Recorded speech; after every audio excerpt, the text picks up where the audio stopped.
Buongiorno a tutti. 2 giorni fa mi sono recata in questa chiesa per filmare il simulacro bellissimo della nostra Madonna Assunta.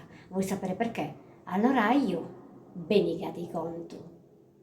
Questo è il bellissimo simulacro della Madonna Assunta di Esterzili. La vedete quanto è bella? Un abito stupendo, tanta storia e tanta emozione.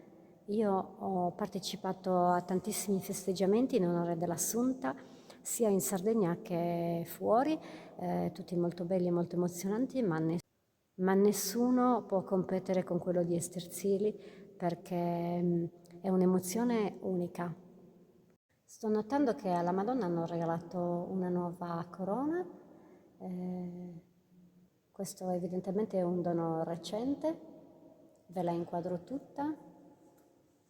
Adesso i fiori sono un po' secchi perché siamo all'8ª di Ferragosto ed è proprio perché oggi parteciperò a una processione di cui fino a poco tempo fa non ne conoscevo neppure l'esistenza, che voglio partire da qui, dalla nostra Madonna, che è la più bella che ci sia. E sono veramente felice che Sterzili possieda un simulacro così delicato, così grazioso, che rappresenta la nostra Mamma Celeste.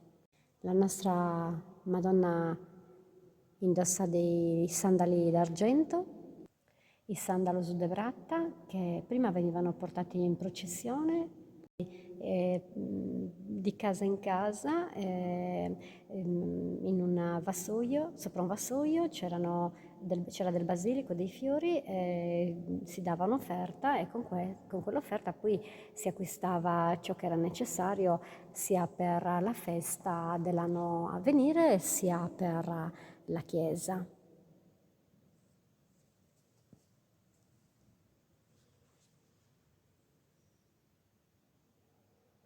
Sicuramente la più originale delle processioni dell'Assunta a cui ho partecipato è quella di Ercolano.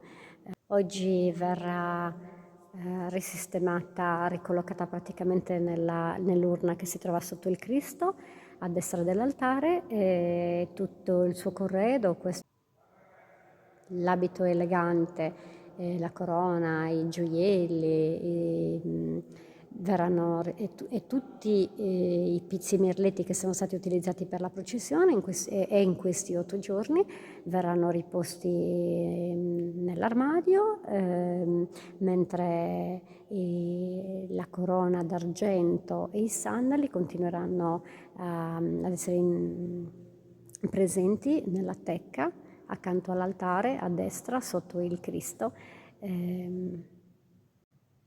nella tecca che si trova a destra dell'altare sotto il Cristo. E poi ci si rivedrà il prossimo anno per i nuovi festeggiamenti. Dalla Chiesa di Esterzili vi saluto e a presto.